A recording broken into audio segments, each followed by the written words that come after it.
जय आदिशक्ती. मी तुम्हा सर्वांची ताई राधाताई. जीवनातील सत्य या यूट्यूब चॅनलमध्ये आपणा सर्व बंधू भगिनींचं, चॅनलच्या व्हिडिओच्या दर्शकांचं मी सहर्ष स्वागत करत आहे.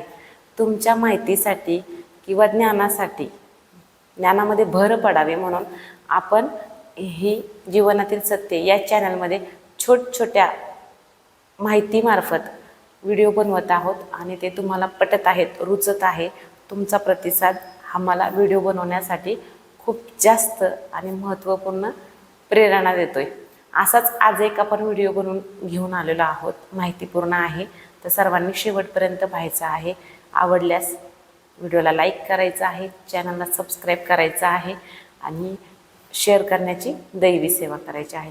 पहा, बऱ्याचदा काय होऊन जातं माहिती आहे का, संचार अवस्थेमध्ये, वाऱ्याच्या अवस्थेमध्ये असा विषय होऊन जातो की नवीन वारा आल्यानंतर आपण कुठंही कशासाठी जरी गेलो, तिथं आध्यात्मिक चर्चा जरी निघाली किंवा एखादी वाजंत्री कोणत्याही गाण्यावरती किंवा काहीही वाद्य वाजलं गेलं, तर अचानक तो संचार अवेळी कधीही आणि कसाही येतो. कोणत्याही अवस्थेत, कोणतीही स्थिती पाहत नाही. आणि ह्याचा सर्वांना, घरच्यांना आणि तुम्हाला स्वतःलाही त्रास होतो. आणि हे का होतं, कशामुळे होतं किंवा कशामुळे हे कमी होईल, ठीक आहे. तर आपण आज यावरती माहिती मिळवणार आहोत. बऱ्याचदा मला असा प्रश्न येतो की ताई, मला नको तिथं, नको त्या अवस्थेत आणि अचानक कुठंही गेले की संचार येतोय. भलेच मला आई जगदंबेचा संचार आहे, तुळजाभवानीचा आहे, आई काळेश्वरीचा आहे, तर मला अचानक वेगळ्याच, म्हणजे थोडक्यात कीर्तनामध्ये गेलोय, टाळ मृदुंगाचा आवाज आहे, तरीही तिथं संचार येतो. कधी कधी नाथांच्या मंदिरांमध्ये गेलोय, आरती चालू आहे, तरीही संचार येतो. दिंडी निघाली पायवारी, तरीही संचार येतो. एखाद्या ठिकाणी डीजेची मिरवणूक आहे, बेंजो वगैरे,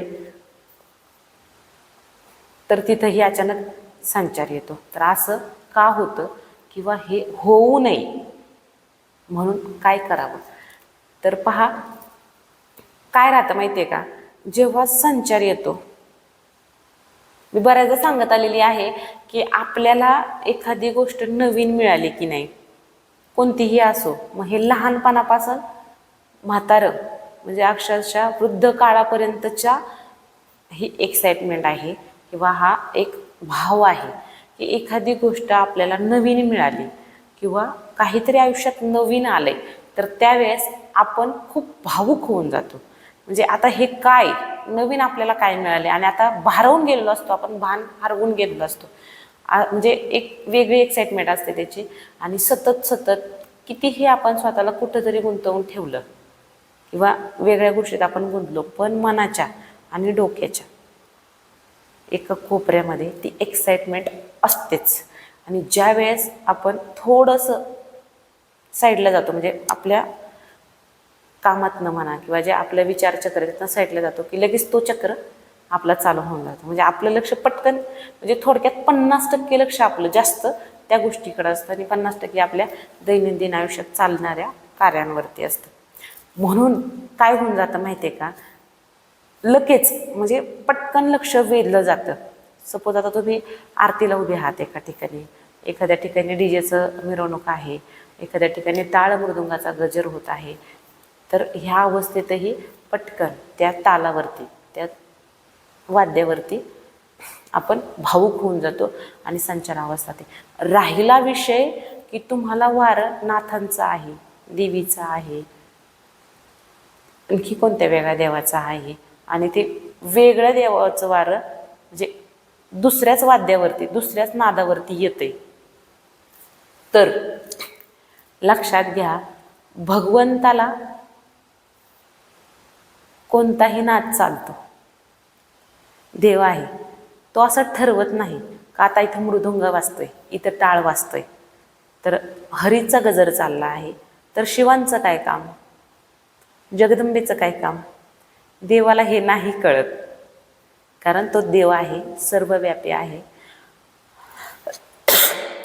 आपल्यासाठी हे सगळं वेगळं आहे. आपण भाग पाडले आहेत, विभागण्या केल्या आहेत. आवड निवड, माझं हे आहे, माझं ते आहे, मला हेच चालतं, मला हाच रंग आवडतो, मला हेच जेवण आवडतं, मला हेच गाणं आवडतं. ठीक आहे, पण असं देवाला नाही करता येत. देव सर्वव्यापी आहे, परिपूर्ण आहे.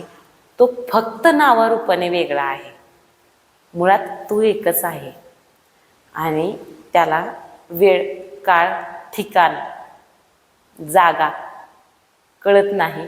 राहिला विषय मान, अपमान, इच्छा, लोक काय म्हणतील, कुणाला काय वाटेल, ह्याची भीती त्या परमेश्वराला नाही. तिथं सर्व मर्यादा सोडून तो आलेला असतोय. मुळात लाजच जिथं सुटते ना, तिथं भक्ती चालू होऊन जाते. आणि भक्तीमध्ये माणूस वेडा असावा. भक्ती मोजून मापून केली जात नाही किंवा मर्यादेत नसते. भक्ती अमाप करायची असते, वेड्यासारखी करायची असते. मुळात भक्ती हा विषय वेड्यांचा आहे, व्यवहार हा विषय शहाण्यांचा आहे. त्यांनी त्यांचा व्यवहारच पाहावा, भक्तीमध्ये त्यांचं काही काम नाही.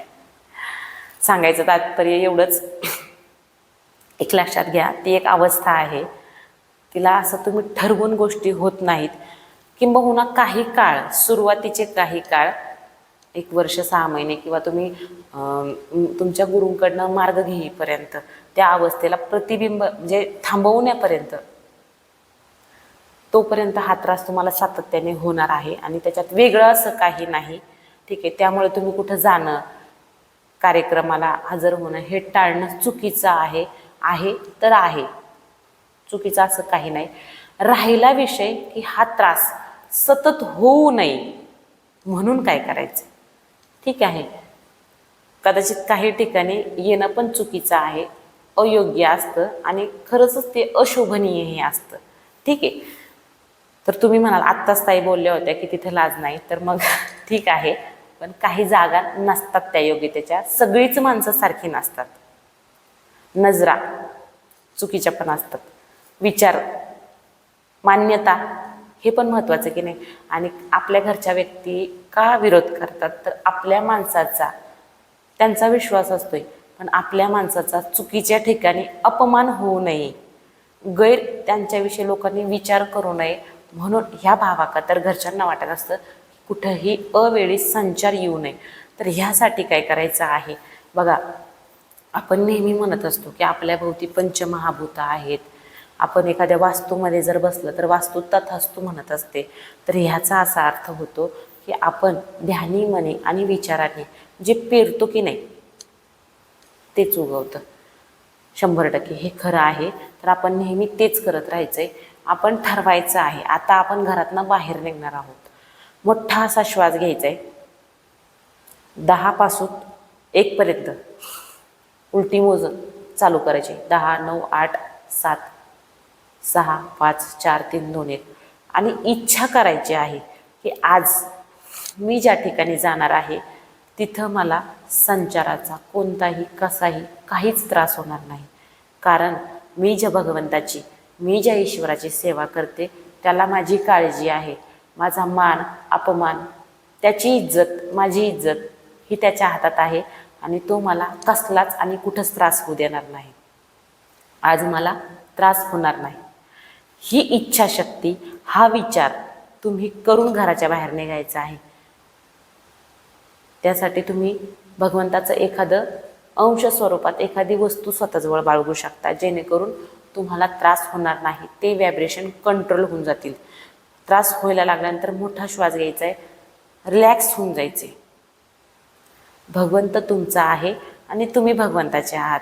हव्या त्यावेळी, हवं तिथं तुमच्या इच्छेनेच परमेश्वर येणार. तुम्ही त्या शक्तीशी स्वतःला वाटेल तेव्हाच कनेक्ट होऊ शकता. इथं तुम्हाला कुणी काही केल्याने फरक पडणार नाही. तुमचा संचार आहे, तुमची अवस्था आहे, तुमचा भगवंत आहे, तर तो तुम्हाला पाहिजे तिथंच येणार. हे सत्य आहे. हे प्रत्येकाने अनुभव घ्या, करा आणि करून पहा. खूप मोठा आणि चर्चेचा आणि प्रश्नजन्य विषय आहे हा. बघा ह्याचा सर्वांना फायदा होणार आहे. तुम्ही करून तर पहा, केल्यानंतर तुम्हाला याचा रिझल्ट मिळेल. नाही होत, तुम्हाला जर एका गोष्टीची इच्छा नसेल तर ती गोष्ट तुमच्या आयुष्यात होणार नाही. आणि तुम्हाला जर ती हवी आहे तर ती तुम्हाला मिळाल्याशिवाय राहणार नाही.